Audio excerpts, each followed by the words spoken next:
کتاب اسلامی ریاست جو کہ سید ابو الاعلی مودودی رحمۃ اللہ علیہ کی کتاب ہے اور جس کو پروفیسر خورشید احمد صاحب نے مرتب کیا ہے، اس کا دوسرا حصہ جس میں اسلامی حکومت، اس کا نظام، اس کے اصول، اس کے بارے میں جو دستور ہے، دستور کی بنیادیں پہلے کیا تھیں اور اب کیسے بنائی جائیں گی، اس کو ہم نے پچھلی دفعہ مطالعہ کیا، اور آج جو اس کا حصہ ہم انشاءاللہ جس پر ایک نظر ڈالیں گے، اس میں پہلا ہی چیپٹر بہت دلچسپ ہے اور امید ہے کہ ہمیں اپنی دعوت کے لیے، اپنے کام کے لیے اس میں سے بہت سی اچھی مثالیں بھی ملیں گی۔ اس چیپٹر کو دو حصوں میں سید مودودی نے تحریر فرمایا ہے۔ پہلا حصہ دور نبوی صلی اللہ علیہ وسلم سے متعلق ہے اور دوسرا حصہ خلافت راشدہ سے متعلق ہے۔ اس باب نمبر 9 کو شروع کرتے وقت پروفیسر خورشید صاحب فرماتے ہیں کہ اسلامی حکومت کے اس مثالی دور کا ایک نظری اور تاریخی جائزہ پیش کیا جا رہا ہے، جس کا آغاز نبی اکرم صلی اللہ علیہ وسلم نے اپنے دست مبارک سے فرمایا تھا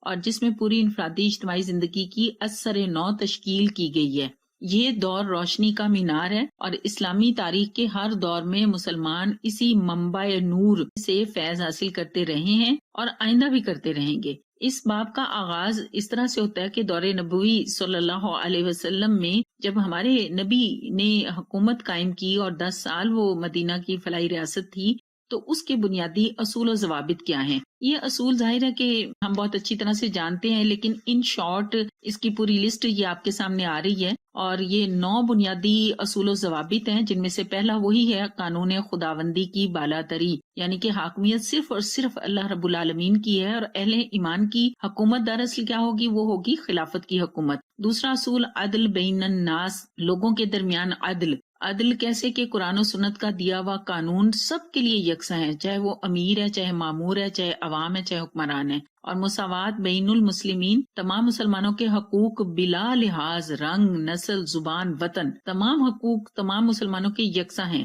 حکومت کی ذمہ داری کیا ہے؟ یہ چوتھا نقطہ ہے، اور حکومت کی ذمہ داری، اس کے حکومت، اس کے اختیارات، اموال خدا اور مسلمانوں کی امانت ہے۔ یہ وہ بیسک تصور ہے کہ جو اللہ کرے ہم بہت زیادہ اپنے لیکچر اور دروس میں واضح کر سکیں کہ چونکہ یہ امانت ہے تو پھر یہ خدا ترس ایماندار عادل لوگوں کے سپرد کیا جانا چاہیے۔ پانچواں اس کا اصول ہے شورا، کہ سربراہ ریاست مسلمانوں کے مشورے اور رضامندی اور اعتماد سے مقرر ہونا چاہیے۔ چھٹا اس کا اصول، قاعدہ اس کا ہے اطاعت فی المعروف، کہ حکومت کی اطاعت صرف معروف میں واجب ہے۔ ساتواں ہے کہ اقتدار کی طلب اور حرص کا ممنوع ہونا، کہ حکومت کا ذمہ دارانہ مناصب جو ہیں ان میں عموماً اور خلافت کے لیے خصوصاً وہ لوگ اسلامی نظام کے اندر سب سے زیادہ غیر موضوع ہیں جو خود عہدہ حاصل کرنے کے طالب ہوں یا اس کی کوشش کریں۔ تو اس سے اندازہ ہم خود لگا سکتے ہیں کہ یہ جو مغربی جمہوری نظام ہے جس کے اندر امیدوار خود اپنی تعریفیں کرتا ہے اور اپنی چیزیں، یہ کتنا اسلام سے متضاد ہے۔ اسلام اس طرح کے نظام کو پروموٹ نہیں کرتا۔ آٹھواں اس کا قاعدہ ہے ریاست کا مقصد وجود، کہ حکمران اور حکومت کا اولین فریضہ یہ قرار دیا گیا تھا کہ وہ اسلامی نظام زندگی کو کسی رد و بدل کے بغیر جوں کا توں قائم کرے۔ اور ہمیں بھی اچھی طرح سے پتا ہے کہ کس طرح سے ہمارے نبی صلی اللہ علیہ وسلم کا دور رہتی دنیا تک ایک رول ماڈل ہے۔ نواں اس کا جو قاعدہ ہے وہ امر بالمعروف و نہی عن المنکر کا حق اور فرض۔ مسلم معاشرے کے ہر فرد کا نہ صرف یہ حق ہے بلکہ اس کا فرض بھی ہے کہ کلمہ حق کہے، نیکی اور بھلائی کی حمایت کرے، جہاں بھی غلط یا ناروا کام ہوتے نظر آئیں ان کو روکنے کی اپنی امکانی حد تک کوشش کرے۔ اب اس کا دوسرا حصہ جو اس باب کا ہے جس میں خلافت راشدہ کے بارے میں بتایا گیا ہے، اس کے بنیادی یہاں پر پھر 7 اصول ہیں۔ سب سے پہلی اس کی خوبی خلافت راشدہ کی تو یہ بتائی گئی ہے کہ وہ انتخابی خلافت تھی۔ اس پہ مختصر بات پہلے بھی ہو چکی ہے اور باقاعدہ اس کا مطالعہ انشاءاللہ آپ لوگ کر لیں کہ حضرت بکر صدیق رضی اللہ سے لے کر حضرت علی رضی اللہ تک تمام کی تمام خلفائے راشدین، ان میں عوام کے بہترین لوگوں کی رائے شامل تھی، ان کا اعتماد تھا، یہ معتمد علیہ تھے کہ یہ از خود نہیں بنے تھے، عوامی نے انہیں نامینیٹ کیا اور عوامی نے انہیں منتخب کیا۔ اور تھوڑا سا طریقہ کار چاروں کا مختلف ہے، لیکن سید مودودی نے آخر میں لکھا ہے کہ یہ تمام کے تمام جو ہمارے خلفاء تھے یہ عوامی اعتماد سے امیر بنے تھے۔ اس کا دوسرا وہی اصول ہے شورائی حکومت کے اہل شورا جو ان کے مشیر انہوں نے مقرر کیے تھے وہ پوری آزادی کے ساتھ اپنی رائے کا اظہار کرتے تھے۔ وہاں کوئی حزب اختلاف اور حزب اقتدار نہیں تھا، جو بھی لوگ تھے وہ نیکی میں سب اکٹھے تھے اور اگر کوئی غلطی ہوتی تھی سب کو احتساب کرنے کا حق حاصل تھا، اور یہی وہ اصولی قاعدہ ہے جو ہونا چاہیے۔ تیسری بات یہاں بیت المال کے امانت ہونے کا ایک گہرا تصور ہے کہ بیت المال کو سارے ہمارے خلفائے راشدین اللہ اور خلق خدا کی امانت سمجھتے تھے. اس میں قانون کے خلاف کوئی چیز آنے نہیں دیتے تھے اور کہیں خرچ بھی نہیں ہونے دیتے تھے، اور فرما روا کی ذاتی اغراض کے لیے اس کا استعمال کرنا حرام تھا. چوتھا وہی حکومت کا امانت کا تصور، اور پانچواں قانون کی بالا تری کہ خلفاء اپنی ذات کو بھی قانون سے بالا تر نہیں رکھتے تھے، اور یہاں بہت سے واقعات بھی انہوں نے لکھے ہیں اور ہمیں خود بھی ان واقعات کا اچھی طرح سے پتہ ہے. چھٹا جو بڑا نمایاں قانون اور قاعدہ تھا وہ عصبیتوں سے پاک حکومت کہ اس زمانے میں ٹھیک اسلام کے اصولوں اور اس کی روح کے مطابق قبائلی، نسلی، وطنی عصبیتوں سے بالا تر ہو کر تمام لوگوں کے درمیان یکساں سلوک کیا گیا. اور ساتواں اس کا نمایاں قانون اور قاعدہ کیا تھا خلفائے راشدین کے دور کا، وہ روح جمہوریت. اصل جمہوریت کیا تھی؟ اصل جمہوریت یہ تھی کہ تنقید اور اظہار رائے کی پوری آزادی ہر ایک کو حاصل تھی. خلیفہ جتنے بھی تھے وہ ہر وقت عوام کی دسترس میں تھے، وہی نمازیں پڑھتے تھے، وہی ان کے درمیان موجود ہوتے تھے. کوئی ان کے پروٹوکولز نہیں تھے کہ وہ آگے پیچھے اتنی بڑی بڑی گاڑیاں کے امیر کو یا صدر کو اپروچ ہی نہ کیا جا سکے. ایسا وہ دور نہیں تھا، اور یہی وہ نظام ہے جو اس وقت کی سخت ضرورت ہے اور ہم چاہتے ہیں کہ وہ نظام آئے. اس کے بعد باب نمبر 10 شروع ہوتا ہے جو کہ اسلام میں قانون سازی اور اجتہاد سے متعلق ہے.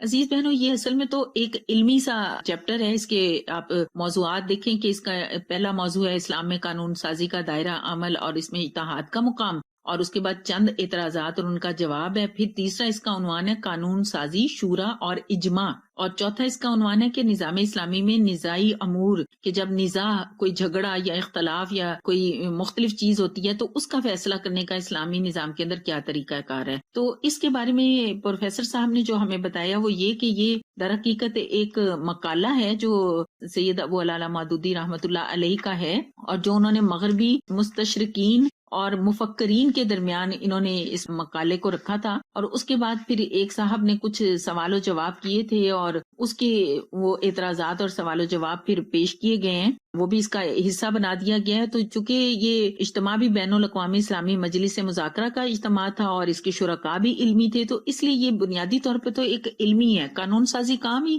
ظاہر مقننہ کا ہوتا ہے یا جو ہماری پارلیمنٹ ہے اس کا ہے. بنیادی طور پر تو یہ موضوع ڈائریکٹ ہمارے سے اتنا لنک اپ نہیں ہے، لیکن پھر بھی ہمیں ایک تو علم ہو، اگر ہم کبھی صاحب علم لوگوں کی مجالس میں جائیں، ایک تو علم ہو کہ یہ مواد یہاں موجود ہے، دوسرا ہمیں خود پتا ہو کہ پاکستان کے اندر جب یہ اسلامی ریاست کا ایک تصور چلا تھا تو اس وقت سید مودودی کو کس فورم پر کس طرح سے اس بات کی وضاحت کرنی پڑی کہ اسلامی نظام حکومت ہوتا کیا ہے، اس کا دستور کیسے بنتا ہے، اور اگر اللہ اور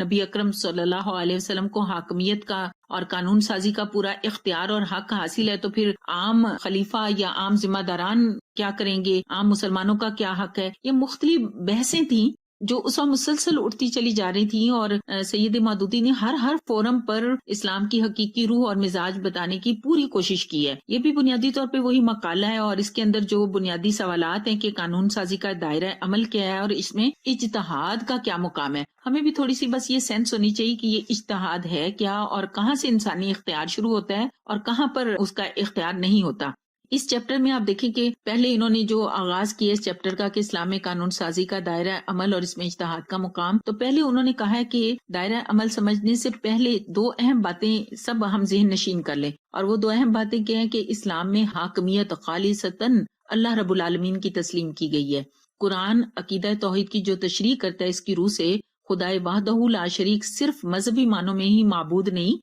بلکہ سیاسی قانونی مفہوم کے لحاظ سے حاکم، مطاع، امر و نہی کا مختار، تمام حکم دینے کا اور روکنے کا اختیار ٹوٹل اللہ رب العالمین کا، اور وہی واضح قانون ہے، قانون بنانے والا بھی وہی ہے. دوسری بات جو اسلام میں اتنی ہی بنیادی اہمیت رکھتی ہے جتنی توحید الہ، وہ بات کیا ہے، وہ یہ ہے کہ محمد صلی اللہ علیہ وسلم اللہ کے آخری نبی ہیں. در حقیقت یہی وہ چیز ہے جس کی بدولت توحید الہ کا عقیدہ مجرد تخیل سے ایک عملی نظام کی شکل اختیار کرتا ہے. یعنی کہ وہ جو عقیدہ توحید ہے، اللہ رب العالمین چونکہ ایک غیب ذات ہے اور وہ ایک تخیل ہے ہمارے لیے، اس کو عملی شکل دیتا ہی ہمارا رسالت کا عقیدہ ہے. نبی آخر الزمان صلی اللہ علیہ وسلم پر ایمان لانا، اور انہوں نے قرآن مجید کے مطابق اسلام کے پورے نظام زندگی کی عمارت تعمیر کی ہے، اس کو عملی شکل دی ہے. یہی محمدی قانون وہ بالا تر قانون سپریم لا ہے جو حاکم اعلیٰ کی مرضی کی نمائندگی کرتا ہے کہ حاکم اعلیٰ چاہتا کیا ہے اور اس کی مرضی کس چیز میں ہے، وہ ظاہر ہے کہ انسانوں کو براہ راست معلوم نہیں ہو سکتا تھا۔ وہ نبی اکرم صلی اللہ علیہ وسلم نے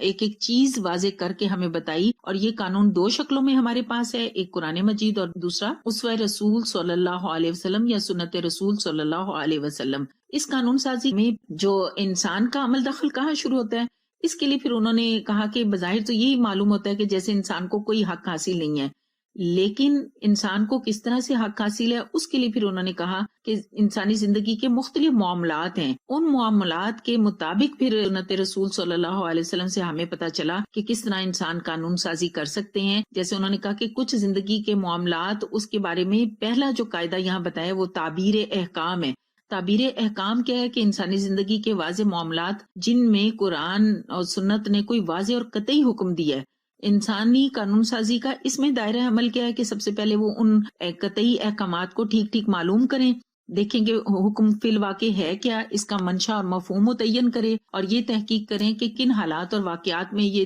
حکم دیا گیا، اور پھر عملاً پیش آنے والے جتنے مسائل ہیں ان پر اس کو منتقب کر کر پھر وہ مجمل احکام کی پھر جزئی تفصیلات طے کرے۔ یہ پھر انسانوں نے ہی تفصیلات طے کرنی ہے، آج کے حالات کو دیکھنا ہے اور ان حالات میں جہاں یہ حکم آیا تھا ان کو ٹھیک طرح سے سمجھ کر اس کام کو کرنا ہے۔ دوسرا قیاس ہے، قیاس میں وہ معاملات جن کے بارے میں شریعت نے کوئی حکم نہیں دیا مگر ان سے ملتے جلتے معاملات کا حکم دیا ہے، تو پھر ان احکامات کی حقیقی روح سمجھ کر پھر ان کے بارے میں قانون سازی کی جا سکتی ہے۔ پھر استنباط بھی آپ کو پتہ ہے نتیجہ اخذ کرنے کو کہتے ہیں کہ کچھ معاملات جن میں شریعت نے متعین احکامات تو نہیں دیے لیکن جامع اصول دے دیے، تو ان معاملات میں قانون سازی کا کام یہ کہ شریعت کے ان اصولوں اور شارع کی مرضی کو، اس کے منشا کو سمجھا جائے اور پھر عملی مسائل میں قوانین بنائے جائیں۔ آزادانہ قانون سازی کا دائرہ، یعنی کہ اب انسان کہاں پر آزاد ہے کہ وہ قانون بنا سکے، اس کے لیے اب یہاں پر لفظ اجتہاد استعمال کیا گیا ہے، اور یہاں یہ بات واضح کی گئی ہے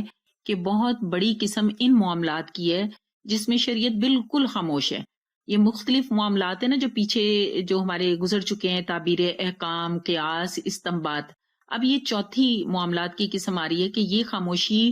سیدی مودودی فرماتے ہیں کہ یہ خاموشی خود اس بات کی دلیل ہے کہ حاکم اعلیٰ اس میں انسان کو خود اپنی رائے سے فیصلہ کرنے کا حق دے رہا ہے، مگر یہ قانون سازی اسلام کی روح کے مطابق ہو۔ اجتہاد کا مطلب کیا ہے، اس کا لغوی معنی بتایا ہے کہ کسی کام کی انجام دہی میں انتہائی کوشش صرف کرنا، اور اصطلاحاً اس سے مراد کیا ہے کہ یہ معلوم کرنے کی انتہائی کوشش کرنا کہ مسئلہ زیر بحث میں کہ جو معاملات اور مسائل پیش آئیں ان میں اسلام کا حکم کیا ہے یا شریعت کی مرضی کیا ہے۔ جو بھی یہ کیونکہ ایک علمی تحقیق اور عقلی کاوش ہے، تو جو بھی اس کے لیے کوشش کرے گا وہ گویا اجتہاد ہوگا۔ اب اس لیے یہاں پر سیدی مودودی تو فرماتے ہیں کہ جو مجتہد ہوگا، جو یہ اجتہاد کرے گا، اس کے لیے بھی کچھ ضروری اوصاف ہونے چاہیے۔ اب ان اوصاف میں سے پہلی بات یہاں پر بتائی جا رہی ہے کہ ایک تو شریعت الہی پر ایمان لے کر آئے، دوسری شرط یہ کہ عربی زبان، اس کے قواعد، ادب سے اچھی طرح سے اسے واقفیت حاصل ہو، تیسری ہے قرآن و سنت کا علم ہو، گہرا علم ہو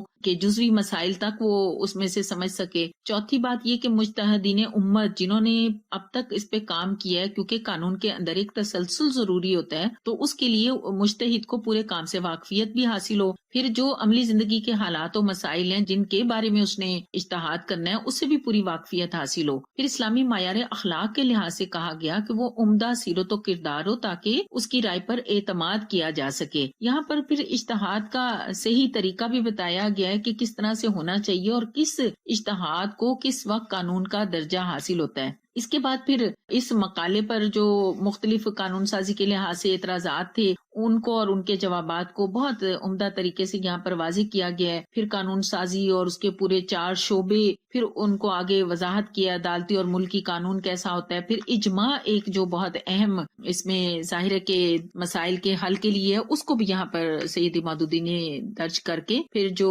نزاعی امور ہیں کہ اختلافی امور میں فیصلہ کیسے کیا جا سکتا ہے اس کو یہاں پر بتا دیا گیا، اور خلافت راشدہ سے بھی بتایا گیا کہ اس زمانے میں اختلافی مسائل کو کس طرح سے حل کیا جاتا تھا اور خلفائے راشدین کا عملی طریقہ کار تھا۔ باب 11 شروع ہوتا ہے اور یہاں چند دستوری اور سیاسی مسائل ہیں، یا پھر اسلامی ریاست کے چند پہلو بتائے گئے ہیں، خلافت و حاکمیت کو موضوع بنایا گیا ہے اور ملکی سیاست میں عورتوں کا حصہ، اس پر بھی ایک اچھی بات کی گئی ہے۔ اور یہ چونکہ سوالن جواباً کافی یہاں پر حصہ ہے، مختلف سوال اٹھے ہوئے ہیں، اور چونکہ یہ مرتب کیا گیا ہے تو اس میں پھر اسلامی ریاست کے جو چند پہلو ہیں نا کہ یہ لادینی جمہوریت اور تھیوکریسی کے مقابلے میں اسلامی ریاست کون سی ریاست کہلاتی ہے اس کو واضح کیا گیا ہے۔ پھر وہی قانون سازی اور اسلامی ریاست کیوں قائم کی جائے گی، غیر مسلموں کی یہاں پر کیا پوزیشن ہوگی، اگر کوئی مرتد ہوتا ہے تو اس کی سزا اسلام میں کیا ہے، اسلامی قانون جنگ کیا ہے، اسلام اور فنون لطیفہ، اب یہ آرٹ اور میوزک اور رقص، اس کے بارے میں بھی اسلامی نظام یا اسلامی ریاست کی جب بات ہو تو ساتھ ہی اس کے بارے میں بھی بات چیت کر دی جاتی ہے۔ تو یہاں پر سید مودودی نے بڑا اچھا اور مختصر جواب دیا ہوا ہے، اور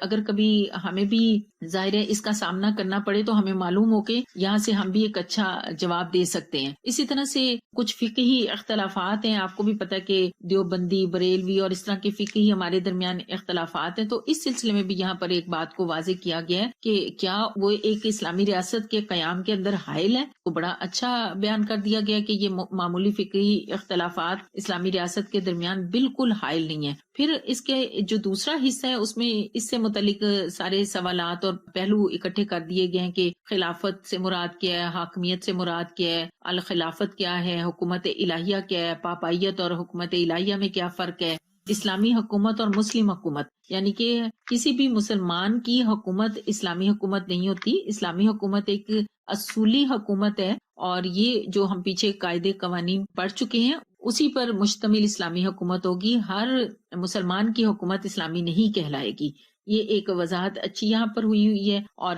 فرقہ پرستی کے بارے میں بتایا گیا ہے۔ ہمارے لیے جو موسٹ انٹرسٹنگ یہاں پر پورشن ہے وہ ملکی سیاست میں عورتوں کا حصہ ہے، اور اس میں خاص طور پہ مجالس قانون ساز، یہ جو ہماری پارلیمنٹ، قومی اسمبلی یا سینٹ ہوتی ہے، اس میں انہوں نے کہا کہ عورتیں کیا شرکت کر سکتی ہیں کہ نہیں۔ یہ 3 سوالات مختلف پہلوؤں سے یہاں پر اکٹھے کیے گئے ہیں۔ اس میں سید مودودی نے سب سے پہلے تو مجالس کی صحیح نوعیت واضح کی ہے کہ ان کا کام محض قانون سازی کرنا نہیں ہے، بلکہ عملاً وہی پوری ملکی سیاست کو کنٹرول کرتی ہیں۔ یہی جو مجالس ہیں یہ وزارتیں بناتی ہیں، پارلیمنٹی وزارتیں توڑتی ہے، وہی نظم و نسق کی پالیسی طے کرتی ہے، وہی مالیات معاشات کے مسائل طے کرتی ہے، اسی پارلیمنٹ کے ہاتھ میں صلح و جنگ کے زمام کار ہوتی ہے۔ اس حیثیت سے وہ کہتے ہیں کہ ان مجالس کا مقام محض ایک فقیہ یا مفتی کا نہیں ہے، بلکہ وہ پوری مملکت کے قوام کا مقام ہے۔ تو قرآن اجتماعی زندگی میں یہ مقام کس کو دیتے ہیں؟ اس لحاظ سے پھر انہوں نے سورۃ نساء کی وہی جو معروف 34 آیت ہے اور سورۃ احزاب کی 33 آیت ہے، پھر حدیث مبارکہ یہاں درج کر کے کہا،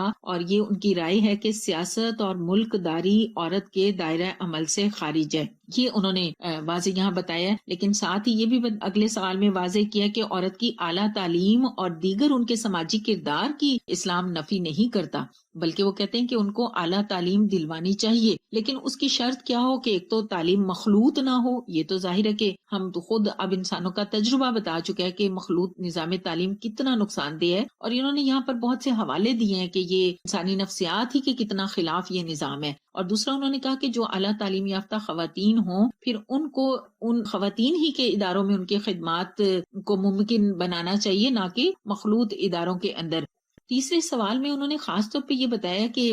جہاں انہوں نے کہا کہ کسی نے پوچھا کہ آج کل یہ جو بے حیائی کا ماحول ہے اور ان سب میں کس طرح سے اصلاح و تربیت کی جائے گی اور خواتین کے لیے کیا زور زبردستی کی جائے گی، اور ہم سب کو بھی بہت اچھی طرح سے علم ہے کہ جو ہی اسلامی نظام یا اسلامی ریاست کی بات ہوتی ہے، اسلامی حکومت کی بات ہوتی ہے، تو ساتھ ہی خواتین کے اس پہلو پر ضروری ایک بحث اٹھا دی جاتی ہے، اور عورتوں کو عدم یکسو کرنے کے لیے کہ ان کے اوپر زبردستی ہو جائے گی، ان کی صلاحیتوں کو استعمال نہیں کیا جائے گا، ان کا دائرہ بس گھر ہوگا اور گھر کے اندر انہیں قید کر دیا جائے گا، زبردستی کی جائے گی۔ یہ مختلف پہلو ابھارے جاتے ہیں تاکہ اسلامی نظام اور اس کے قیام کے راستے کو مشکل بنایا جائے۔ یہاں سید مودودی نے بالکل واضح کر کے بتایا ہے کہ اسلام محض ڈنڈے کے زور یا قانون کے زور پر ہی اپنے کام نہیں کرتا، بلکہ وہ پراپر تعلیم اسی طرح سے اپنی دیتا ہے، پھر نشر و اشاعت کے سارے ذرائع استعمال کرتا ہے، رائے عامہ کو تیار کرتا ہے، دیگر بھی جتنے بھی اصلاح کے ذرائع ہیں وہ سارے اسلامی نظام کے اندر، اسلامی حکومت کے اندر بہت اہمیت رکھتے ہیں، اور ان کے ذریعے خواتین کو باقاعدہ تیار کیا جاتا ہے کہ وہ صحیح مومنہ، صحیح مسلمہ بنے اور وہ برضا اور رغبت خوشی سے وہ راستہ اختیار کرتی ہیں۔ اچھا، مجالس قانون ساز کے اندر شرکت کے لحاظ سے پھر ہمیں اس کے ساتھ ہی مولانا گوہر رحمان صاحب کی اسلامی سیاست کتاب کا بھی مطالعہ ضرور کرنا ہے. انہوں نے بھی پھر اسی سلسلے کو آگے چلاتے ہوئے ایک پورا اجتہاد کیا، ایک رائے رکھی کہ آج کل یہ جو، کیونکہ ہمارے ملک کے جمہوری نظام کے اندر یہ ایک شرح مقرر کر دی گئی کہ وہی پارٹی اہل ہوگی جس کی خواتین سیاسی عمل میں شرکت کریں گی اور ان کی شرکت کو ممکن بنایا جائے. تو اس میں پھر ہمارے علماء کرام نے دوبارہ اس بات پر غور و خوض کیا اور پھر مولانا گوہر الرحمان صاحب نے یہ رائے بتائی کہ خواتین ان مجالس میں شرکت کر سکتی ہیں، اس کا حصہ بن سکتی ہیں، بشرطے کہ ان کی سیٹس، نشستیں الگ کر دی جائیں اور رائے دینے کا طریقہ کار طے کر دیا جائے. تو اس طرح سے ہماری جماعت کی چیزوں کے اندر ایک بہت ہی اچھے طریقے سے ایک یکسانیت ہے اور ایک واضح طریقہ کار ہے جس سے ہمیں کسی قسم کی کوئی کنفیوژن نہیں ہونی چاہیے. اور ہمارے علماء کرام ہمیں بہت اچھی رہنمائی دیتے ہیں. امید ہے یہ کتاب بھی ہمیں مزید ہمارے جتنے تصورات اور نظریات ہیں اس پر پختہ کر رہی ہوگی. جزاکم اللہ خیر.